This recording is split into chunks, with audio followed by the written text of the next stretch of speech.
Next up on the morning show today, Rebecca Cooke is in the studio with us, Democrat running in Western Wisconsin's congressional district. It is nice to see you again, Rebecca. It's great to see you again, too. It's great to be back here. A lot of road construction projects going on. It's summer. Absolutely. Yeah, so you made it here. That's half the battle, right? Yeah. We talked to you late in the year last year, and you had just kind of announced, and you were just kind of making the rounds. And how many miles have you put on since? Lots of miles, and this isn't my first rodeo. I was grateful, to be the Democratic nominee in 2024. Last cycle, I outperformed every Democrat on the ticket, including Harris by 9,000 votes and our Senator Tammy Baldwin by 5,000 votes. And we outperformed, I think, in such a big way because we continue to show up. We show up in small towns, rural communities, big and small, but really trying to meet folks where they're at and talking to them about the issues and the things that we see are really keeping folks up at night. So, and I'm sure I'll be back again before long, but I'm here today. We've got a meet and greet going on, so I'm looking forward to connecting with people and hearing what's on their hearts and minds right now. Oh, so what is the most common thing? Is there a common thread that you hear when you're out and about? Yeah, well, I've been knocking a lot of doors, even this 100-degree weather, and I've been out at parades, community events, county fairs, you name it. And that is like the question that I ask. Sometimes when you ask people, what's the most important issue to you? They're like, well, I'm not really political. And I was like, everything's political, It's more like, what are you worried about? What's keeping you up at night? And often I think the things that I hear about from folks the most is concerns about rising costs, in particular healthcare. Healthcare costs are really through the roof for Wisconsinites and Americans because of the passage of the one big ugly bill, what that's going to do to Medicaid recipients, what that's going to do to our rural hospitals. I've actually met here in Richland Center with your hospital CEO to talk about some of the impacts that's going to have on them remaining open and funded. Here in Richland Center, in Richland County, there isn't a single psychiatrist in the entire county, and they've been trying to recruit an orthopedic surgeon for the last 3 years. So I want to make sure that our rural hospitals can remain open and funded, and able to provide care. For us, I think here in West Central Wisconsin, it's not just a cost issue, but it's an access issue. So making sure that people can get care close to home and don't have to drive further and further to get the care that they really need. I think at the end of last year, I know I was here in November, but Congress failed to expand the ACA tax credit premium expansion. So folks saw their premiums jump from $400 to $1,800 a month. I was here meeting with some Richland County Farm Bureau members who were talking about how that really impacted them in particular and seeing those insurance premiums go through the roof. I grew up on a farm up in Eau Claire on a dairy farm, and we would have insurance depending on what sort of job my mom could get on or off the farm. And so when the ACA passed, folks like small business owners and farmers really got access to the kind of insurance that they wanted to have, right? And so with the failure to expand the tax credits, it really squeezed farmers. And that's the other issue. I think farmers are getting squeezed at every turn. Reciprocal tariffs that we've seen and how that's impacted our soybean and cranberry industries. And also this war in Iran that's increased diesel prices, fertilizer prices, and just increased prices across the board, I think, for consumers too, that those costs get passed on to them. You've been hearing a little bit about the 765 kilovolt transmission lines. Yes. You've been learning about that. What have you been hearing? What is your feeling on that? Yeah. I think that overwhelmingly, it doesn't matter if folks are Democrats or Republicans. Most folks are opposed to these transmission lines and what that does to cut through our communities. I know that there's been some efforts at the state legislature level to try to make sure that our communities really aren't harmed in the process and to push back on some of this. And I also know here in Richland County that the county board has been pushing back on that as well. And so I think that we're hearing a lot from folks around Wisconsin about data centers. And I think you can see the writing on the wall of what these transmission lines really are and what they're going to hook up to, right? And I think overwhelmingly, the public does not support data centers and does not support those in our backyard. So that's what I've been hearing most from people. And I think what has been most difficult is a lack of transparency. And I think we've got to demand transparency as voters, as ratepayers around these sorts of projects so that things aren't being done behind closed doors and secret NDAs and things like that.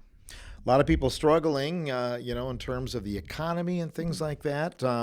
Trying to create an economy for working families. I'm That's guessing. a top priority of mine. I was going to say, I think it is, isn't it? It is, yeah. And that's the conversation I also have with a lot of folks is people are trying to fill up at the gas pump, go to the grocery store, pay their rent or mortgage, and have a little bit of money left over at the end of the day. I've been out talking to people. I've been holding little town halls at the tank, talking to folks as they're filling up their gas about what do they think about the price of gas, talking to people in grocery store cart corrals being like, what do you think about the price of groceries right now? And I think a lot of folks feel like corporations are really price gouging consumers, and they're very much so doing that off the backs of their workers. And I think many people that I've talked to aren't able to go on summer vacation this year. And I think that that's not the American dream that we all work really hard for, right? And we need folks that are willing to have spines and to stand up to focus on enforcing antitrust law.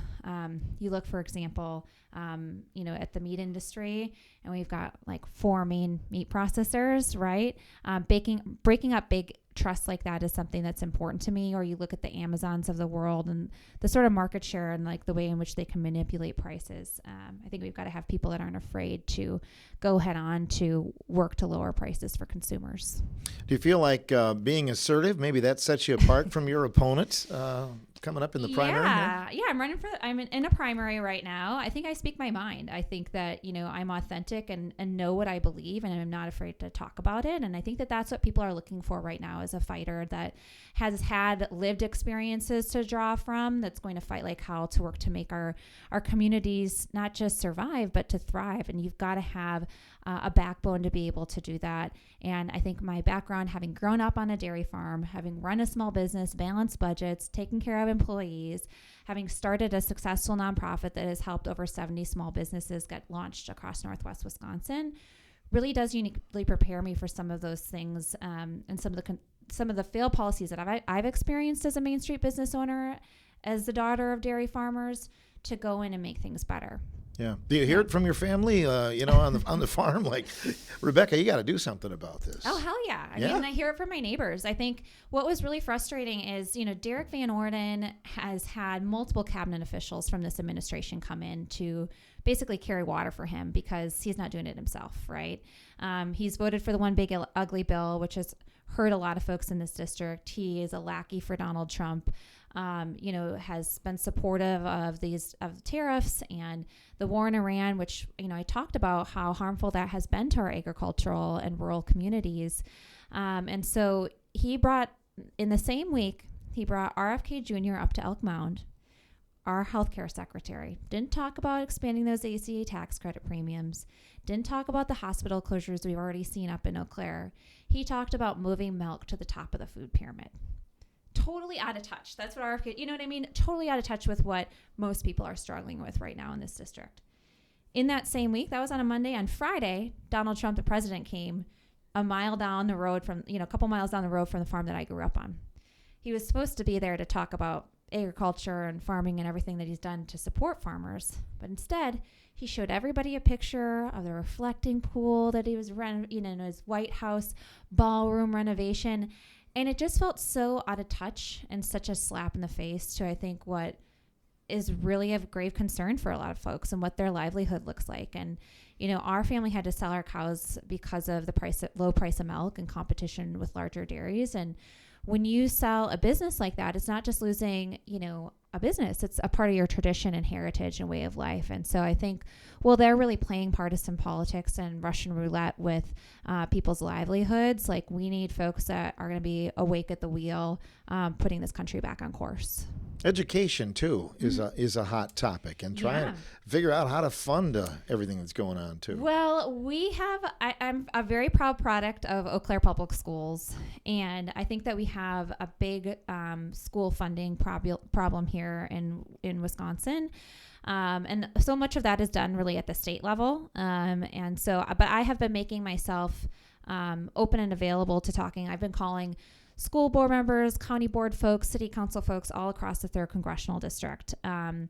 if I get elected, I want to work with anybody, whether they're a Democrat or a Republican, and building strong relationships with local elected officials, I think is important. So I've been talking with a lot of those school board members, Democrats and Republicans, who are fed up with our broken school funding formula, having to have their communities go to referendum every year, every couple of years. And that's frustrating. The use of our taxpayer dollars aren't going back into our public education system. That's something I really want to advocate for. What I can control at the federal level is working to put back together a Department of Education that this administration has been dismantling. Things like more funding for early childhood education, more special education funding, and resources for mental health services in our school districts. So those are the types of things, specific funding at the federal level, that I can advocate for to come to Wisconsin. But most of our school funding is done at the state level. But making sure that I'm attuned to that and building relationships so that we can work towards some change here at the state level is important. One of the things you talked about there, Rebecca, the fact that, and I hear this here too, people are tired of the bickering across party lines. Me too. And why can't we all just get along, right? Yeah. I mean, I think that there's things that like you make you who you are, right? Or make you kind of go towards one party or another. But I really think that at the end of the day, we're all Wisconsinites. We're all Americans first. And we've got to focus on trying to find those through threads of how we come back together in a party that is, and in a country that is deeply divided and full of chaos and forces that are trying to pit us against each other. I think that there's a lot more opportunity to actually accomplish things and get things done if we can work across the aisle. And that's something that I really intend to do if I'm fortunate to win the primary here August 11th. Please vote for me, Rebecca Cooke. And then again, if I'm able to win in November, I think kind of that would be the difference between myself and someone like Derek Van Orden, who has proven to be very divisive and follows lockstep with whatever his party tells him to do. Let's talk about your own party, sure. Because there's different factions there too, and you've got some strong support. I do. From some of the old guard. I saw Bernie Sanders was one. Does that help you? Do you feel, or does it hurt you, or what's your feeling? I mean, Bernie Sanders is the most anti-establishment, I guess, politician that there is out there. Like, he's not really beholden to either party. He's a progressive first. And so having the support of somebody like Senator Bernie Sanders, who has stood up to party establishment time and time again, I'm really proud of, to have his support and to have a progressive champion like that. I'll say I've gotten Bernie Sanders support, Senator Tammy Baldwin, who is another longtime progressive. But some of the support that I'm most proud of are the local electeds that have supported my candidacy. People like here in Richland Center, like Rachel Schultz, who's on the Richland Center City Council. She's also on my advisory council. There's a lot of people, as I mentioned, from school board to county board to city council that are backing my candidacy. This race won't be won on, national endorsements. This race will be won on the support of people in this district. And that's support that I've worked to earn for a couple of years here as I've been traveling around the third, hosting county tours and showing up at dairy breakfasts and putting together meet and greets. And that sort of support, I think, and that sort of showing up, I think, is what's important to people right now when they have somebody as in a member of Congress like Derek Van Orden, who has failed to host any sort of in-person town hall to be accountable for his votes. I think people really recognize when you're present and around. Mm-hmm. You've raised a lot of money, obviously, too. You've got a lot of financial support. I guess that's what it takes this day and age, right? Yeah, I'd love to see campaign finance reform. I think it's really important that we end Citizens United. That makes it easier for folks with working class backgrounds to step off the sidelines to run for office and to be able to communicate. I think that we have a really broken campaign finance system right now, but I've taken the no corporate PAC pledge because I don't want to be beholden to special interests or big corporations. I've taken no money from APAC. I've taken no money from Big Pharma. I can't say the same for Derek Van Orden, who has done all of those things. And I think that's the difference, is like who I'm going to be beholden to out in DC are the folks that elect me to be there. I think we've got to do other things to combat corruption, like ending stock trading, banning stock trading for members of Congress who can operate off of insider information to further enrich themselves. And I don't have any stocks, so no problem there for me. So We talked about the lines, the 765 kilovolt lines, but I know you're all about the environment too, and clean water and clean energy and those kind of things too, correct?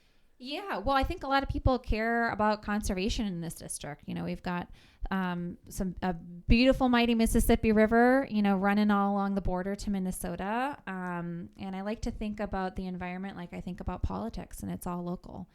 We've had some pretty big issues with water quality in this district, with PFAS and forever chemicals in our water. So, we talked about school funding and just the lack of funding that a lot of municipalities have. If they find PFAS in their water, oftentimes smaller municipalities, they can't remediate that problem on their own. They're going to need more federal funding to be able to address some of those water quality issues. So if I'm elected this fall, I want to call for more research, testing, and remediation so that, no matter what size of a community you live in, you have access to clean drinking water. And that also goes for our rural communities. I was at a Clean Water Summit up in Eau Claire, and talking with some folks there about some funding that came down through ARPA that allowed for more basically like so well water in like rural communities, like you're not a part of the big city system, but this allowed for discounts basically on tests for well water. So if you were in a private well, which like my parents have a private well in Chippewa County got some funding where you could test if you have a private well too. So it's not just testing for in our bigger municipalities, but making sure that rural folks have access to those sorts of things as well. Do you pay attention to the polls? Mm-hmm. I do.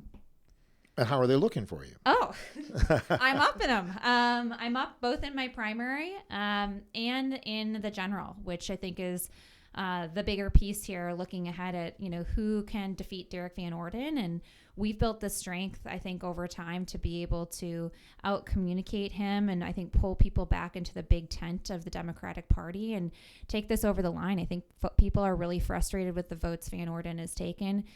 People are really frustrated with his lack of leadership and showing up in our communities and are looking for something different. So we're leading Van Orden right now by 4 points, but that's before we went on TV with some advertisements here in the last week. So you might see some of those or mailers in your mailbox, but we're starting early because this is so important. And I think the implications of this election, whether I win the primary or somebody else does, we've got to, if we're able to flip this seat, Democrats can take back a House majority and have a check on this administration and their worst instincts.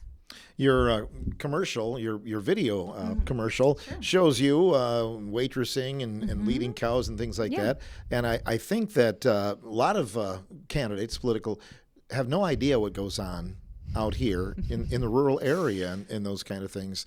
So maybe that sets you apart a little bit. I think it definitely sets me apart. I feel like I have a pulse and understanding of a lot of those lived experiences of my neighbors and, what it's like to make tough decisions and watching our family make tough decisions, like having to sell our cattle because of the low price of milk and the heavy competition in the dairy industry. It was sort of like go big or go home. And so that was tough. And I think the same with, waitressing while I'm running for Congress. I work at a restaurant up in Eau Claire called The Good Wives, and I've been working there.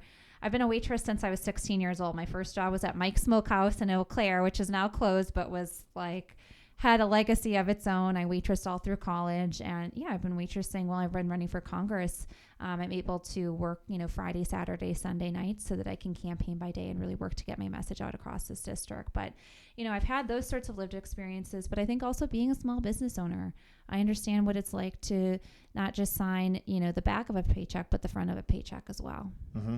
And a lot of small businesses have struggled this year as well. Yeah. I mean, if you drive through western in central Wisconsin, you'll see a lot of Dollar Generals sorted at the end of the road, but that's not what makes our community special. It's our small businesses that line our main streets and working to cut red tape so that our small businesses can, move ahead and compete against some of the big, Amazons of the world. We've got to level the playing field.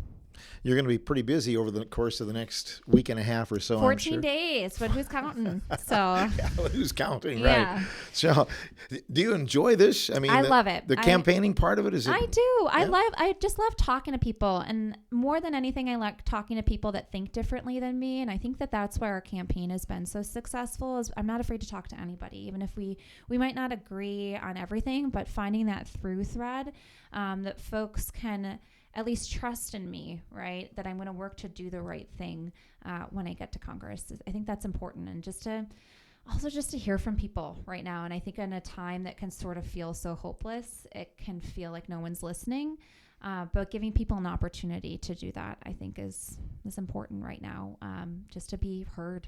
If you win the next two, the primary and then in November as well, are we going to see you back here once in a while? Oh yeah, absolutely. We're going to be. You're going to have to be holding my feet to the fire and keeping me accountable. Because that's what it means to be a representative. That'd be good. What's going to put you over the top here? What do you feel? What over the top in the general election, or showing up. I think showing up and talking and having the pulse on what people really care about, and that's not something that you're always going to read in a poll or what a pollster or what some DC think tank is going to say.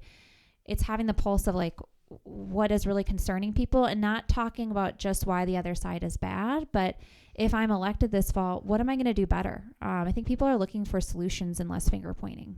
Mm-hmm. So, and as you mentioned, civil discussions, not raising your voice. You know, that's hard to do sometimes. It's hard for Derek Van Orden, but I feel like I'm very pragmatic and know how to keep a cool head. And I've, I think, shown that through my last couple of campaigns running against a hothead like him.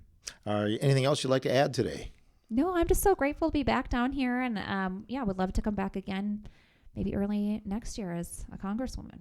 When you're driving through the land, what's your music jam? Do you have what's my music jam? What's your go-to? I've been listening to a lot of Zach Bryan. Oh, okay. Yeah, he's like he's a country singer, and I also like listening to old school country too, like Garth Brooks and things like that. Okay. So, yeah. Cool. So, I mean, it's kind of just matches our gorgeous landscape, you know. There you go. So, yeah. Sometimes you got to have those 3-minute unwinding times, right? Totally. With the tunes. Yeah. Well, it's so good to see you again. Good to see you too. Thanks for having me. Always today. appreciate you thinking of WRCO when you're down in these areas. Well, thank you so much for having me. And if folks want to learn more about my campaign, you can go to cookeforwisconsin.com to learn more. That's right. And it's Cooke with an E too, yes. right? Yeah. Not to be confused with cookie, but Cooke. Yes. Cooke, COOKEFOR Wisconsin.com. Thanks, Rebecca. Thank you. Rebecca Cooke, Democrat running in Western Wisconsin's congressional district, stopping by the Morning Show studios today.